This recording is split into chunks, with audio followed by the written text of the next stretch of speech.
আমরা অনেক বিষয়গুলো কিন্তু দেখি, কারণ একজন চিকিৎসা নেওয়ার জন্য সে মেডিকেলে গিয়েই ক্লিনিকে যায়, সেখানেও কিন্তু ভোগান্তির একটি জায়গা তৈরি হয়, সেখানেও ঘুষ বাণিজ্যের জায়গা তৈরি হয়। তাহলে এই বাংলাদেশের মানুষ আমরা কোথায় যাব, আমাদের মানে কি করণীয় হবে?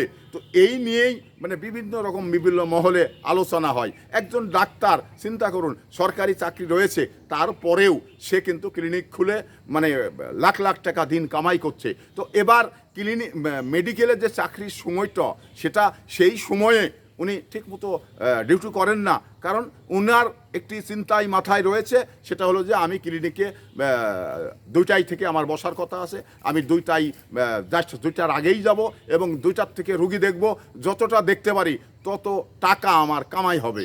এই চিন্তাই কিন্তু এই ডাক্তার প্রত্যেকটি সেক্টর, শুধু ডাক্তার না, প্রত্যেকটি সেবাদান প্রতিষ্ঠানেই এই ধরনের অনিয়ম চলছে।